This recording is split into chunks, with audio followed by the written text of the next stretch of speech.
there, it's me, Kimba, radio broadcast, season 6, episode 4, just between you and me. Touring with Triumph on their Rock and Roll Machine Reloaded tour is fellow Canadian band April Wine, and that show is April 13th at the Hard Rock Live. And you've heard their song Sign of the Gypsy Queen on a Breaking Bad episode. Their song Roller has been featured in movies like Joe Dirt, Grown Ups 2, and many a TV show. And the title of this episode, Just Between You and Me, that song has been at many a wedding. All of these songs, staples on the radio in the 70s and 80s. And to talk about the band, the tour, April Wine, guitarist, and vocals, and we'll find out what else he does, Brian Greenway. Well, hello. Hey, Kimba, how are you? I said you play guitar and you do vocals and you do harmonica. Was I missing any vital organ? I slash instrument. Well, I play little keyboards. Okay. And did you mention singing, I guess? Yep. Okay, I forgot. Oh, while we're talking about forgetting. Oh, you just, thank you, falling right into my hands. I'm going to ask you maybe a peculiar question. So you've been touring on and off around the world nearly 50 years. Have you ever forgotten a city you've toured in? Like said, oh, I've never toured there when you had, or the other way around? Oh, I've said the wrong town to welcome, and it's the wrong place. And you feel so large when that happens in the spotlight, and there's no place to hide. And fortunately, if the room's big enough, they won't see you turn red. Well, and the reason I'm asking, so you've been, like I said, on and off for 50 years, and I've been in radio now. This year will be 40 years. Oh, good for and you. I am 99% sure that I've not seen you live, but I can't say. And I'm thinking that's so horrible because it's not that you're not memorable, but I think if anyone could relate, you can. It's after a while, it kind of like all blends together. Well, also it's difficult because I don't look anything like I did then. You say, oh, I remember that. Well, I'll compare and contrast later. We'll just go with, you look exactly the same. Yeah. One of the reasons I thought of all of this was I heard you tell a story, and it made me cackle because I just thought that is just a funny story when you met Mick Jagger and Keith Richards. Oh, yeah. Would you mind telling that story? Not at all. We were opening for the Rolling Stones and Journey and the Atlanta Rhythm section in Buffalo, New York in 1978. And I had missed the first time we opened for the Stones in 1977 by 3 months because I joined in May of 77. Okay. So I had been in the band all of a year, I guess. And we had driven down from North Bay in 2 Cadillac limousines the night before. Overnight, and we got there. I was partying back then, it was that kind of place. Anyway, I hook up with Ainsley Dunbar, who's drumming for Journey at that time. And we proceeded to drink copious amounts of pina coladas. And we're having a great time. Here I'm with my new buddy, Ainsley, and he's with me going, what's your name again? Those are dangerous drinks, by the way, but continue, yes.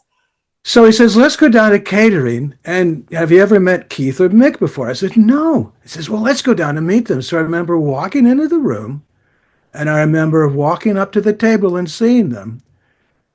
And I don't remember a bloody thing after that. It's just when the pina colada went, The switch. Yeah, the pina colada. I don't know if I was nice to them. I don't know if they gave me money. I don't know if I threw up on Mick or Keith. Because Ainsley disappeared after that, so I don't know. I think that is the greatest story, and you should tell it every Christmas or holiday. I noticed that Keith never calls. So maybe, can be relatable in that probably the 60s, 70s, 80s, and I want to say into the mid-90s. If you remember them with all clarity, you probably weren't there. And that's kind of aligned with the advent of smartphones starting to roll out, when you started to have video evidence. Yeah, there would have been a selfie, and I wouldn't have been in it. Or you would have. Yeah. What was that song? I got stoned and I missed it. Pretty much. I got stoned and I missed it. Dude. Oh, who did that? God. I'm gonna leave that to you. In all of the touring that you've done and you mentioned just a bunch of bands that you were on tour with back in that 78, 77. I know you've done some shows with Triumph, but have you ever done a full-on tour with the band? We did weekends together, which maybe there was in Texas, maybe 3 or 4 shows. I can't remember because I was back in the 80s once again. I was having a lot of fun. I mean, everybody was having fun on the road back then, and I fell for it all, you know? Yeah. So, and I would just, once one drink started, another drink started, and then you didn't want to stop. And everybody wanted to be your friend. And here, have this, have that. And go, oh, okay. You know how it went. And you had to be strong enough to not fall into it. And I wasn't until later in life when I don't drink and I don't smoke and I don't do anything. I'm bloody boring. Well, I don't know if I'd go that far. You're in April Wine. Yeah, I am the person my dog thinks I am. And I did mention the show April 13th at the Hard Rock Live. It's Monday night. 100% of the net proceeds are going to benefit the Make-A-Wish Foundation. So that's a fantastic thing to do and a smart way to do it. I always made donations to the Make-A-Wish Foundation over all the years. I thought that was the place to take it. Because kids, they don't deserve to be unhappy. They don't deserve to be sick. They deserve to have us looking after them, looking out for them. They really deserve everything and every opportunity. And I say it's critically ill kids that they make the wishes come true, but it really is life altering. It's not always necessarily critically ill, and it's not always just younger kids. It's older. It's makeawish.org if you want to see exactly what the foundation does. But just know that 100% of the net proceeds of that show are going to go to the foundation. And I think another reason that many of us are so excited about this show is the music coming out right now. And I know everything's cyclical and there's exceptions to this, but it's lacking guitar. Like there's just not a whole lot of meat on the bone right now. No. Well, guitar got a bad name for itself by being a very loud instrument to sound right in rock and in places where turn down. And so guitars, you have to turn down too loud. People, they give you a dB limit in some places where you cannot exceed that because people complain. I never complained. Although I've been to loud shows where I did put cigarette butts in my ears. There's that life hack right there. Yeah, well, it's harder to find these in the venues. When you don't smoke anymore, it's hard to put someone else's cigarette butts in your ears. I haven't been there yet. But I think guitar got a bad name for itself because as so many people said, David Gilmour and other people said, to have a rock guitar sound good, you had to play through a large amplifier, and that tube amp only sounded good when you cranked it up to push the tubes. And that creates high volume. So now, and guitar became sort of unpopular for a while, but now it's coming back and has been for a while. And classic rock never went away, so guitars were always there. And I think with the advent of guitar modelers, you can get a nice crispy sound. I just like that description, a nice crispy sound. Yes. So we're using modelers now, and that's the way to go because it sounds the same way every night. It's easy to carry. It's easy to transport. It's easy to set up. Front of house gets the same signal. We get the same signal. We finally got the sound under control. Well, while we're talking about the we of April Wine, I mean, sadly, founder, original vocalist Miles passed away about 3.5 years ago. But before that, because he knew his health reasons, he retired and passed the baton. Why don't you tell us a little bit about who took over lead vocals and the rest of the band? Well, allegedly, we have a new fellow in the band. I haven't met him. Allegedly. Again, we don't know what's happening at any given time. We've been doing this too long. We got Mark Parent is this lead vocalist and guitar player that took over Miles's place. Miles handpicked him to do the job because he heard Mark, and even friends of Miles said he sounds a lot like you when he plays guitar and sings. So we couldn't have been more blessed with getting someone like that. We're so lucky. And it's now 3 years. And I think it's great. He's having the time of his life. And I think the chemistry of the band is the best it's been since we were the 5-piece when I joined. Who else is rounding out April Wine? Well, we have on bass Richard Lantier. He has been there now for 16 years. And he's so much like Steve Lang was because he's a prog rocker too. Little by little, it's sort of come in a circle where we replace the people without even trying it. It went that way. And on drums, we have Roy Nickel. He's not a big wrestler-looking guy like Jerry Mercer, but he's very capable, and he's got great voice and great ideas. He's a recording engineer as well. The tour is starting April 10th in Orlando. We're the second show on the tour, April 13th.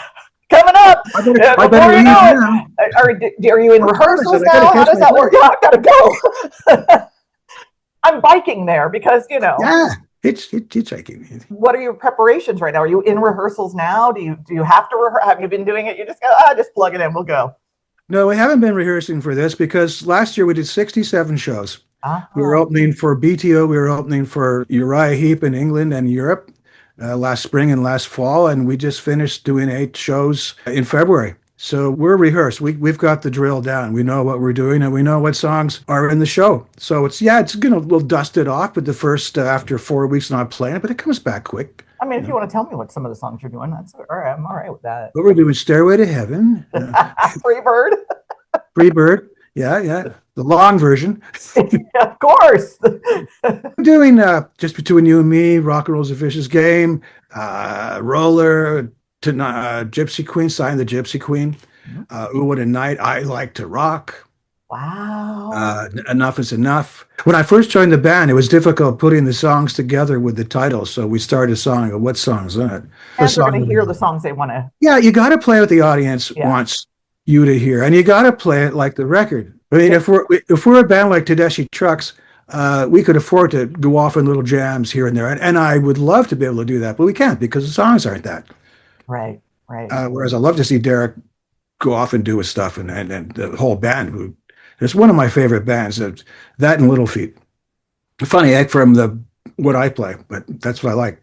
Derek Trucks used to show up at a bar that I used to do an appearance at when he was 12 or 13 years old. He had braces standing up on stage. I know, but the poor kid, I remember just seeing him because this was like a drinking bar. You know what I mean? The difference between a bar and a drinking bar.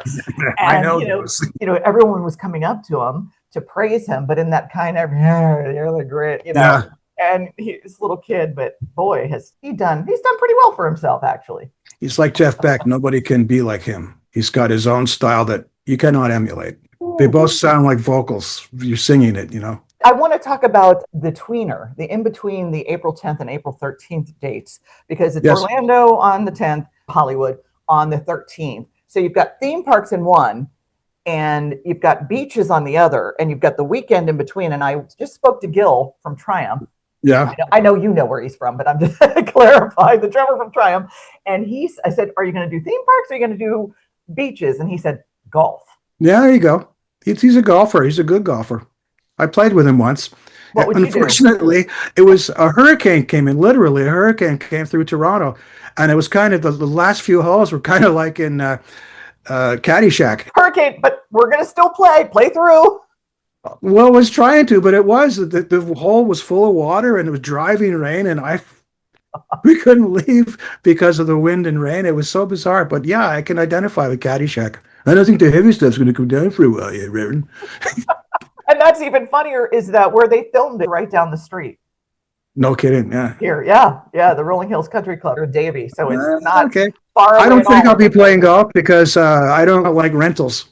I like to have my own clubs, and I don't. And you would bring your shoes and your gloves and a few balls, but I don't have room for that. We're just going down for the weekend. So you're just going to hang out in between. Hang out, yeah. I don't want to go out too much in the sun because I will get burnt. Still okay now, but soon it will be the surface of the sun here. So yeah. Yeah. And Orlando, that's landlocked, but luckily, like I said, it's still a little bit early where you'll still be pretty good.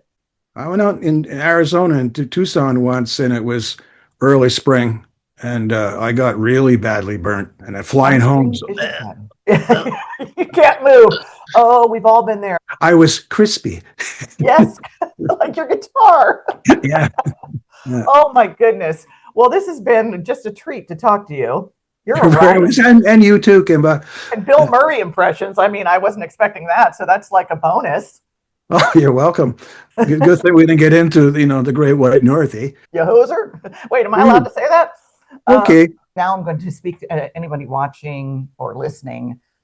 This is one of those shows that is not to be missed. So I'm even talking to the younger people. Let's say you're not familiar with the bands as much, maybe go see them anyway, because you are dealing with some legendary rock and roll bands that are going to be here for one night, the same night, April 13th at the Hard Rock Live. And in addition to seeing two legendary bands, you're going to benefit the Make-A-Wish Foundation. Absolutely. So it's a win-win-win. Yeah, you're going to have a good time. Guitar music. You're going to hear songs that you probably go, oh, I didn't know they did that. Yeah, for sure. For sure. Oh, I know that song. Yeah. Yeah, that's going to happen. My lab is trying to break into the room here. Harry, my chocolate lab, and he's banging at the door to get in. Hang on a second. Come say hi to Kimba. Where is he? Hello, Harry. Hi, Harry. Hi, Harry. Oh, beautiful. Oh, hey, Harry. How old is Harry? He's going to be 7 in a few weeks. There you go, boy. Well, it's very nice to meet you. And it's very nice to meet you. You too, Kimba. Will we see you when we're down there? Absolutely. Absolutely, Good. you will. I'm looking so forward to it. So thank you very much for taking the time to talk to me and sharing. You're very welcome. Thank you very much. The ones we remember and the ones we don't. Yeah, I'll remember them later, maybe. I'll give you a call. We may not remember this by showtime. I'll be like, who? Yeah, remember that thing I said I didn't remember? Well, I still don't remember. Thanks again, Brian. And thank you for being one of Kimba's herd. And thanks for listening to the Me Kimba radio broadcast, Season 6, Episode 4, Just Between You and Me. Let's keep this on the radio.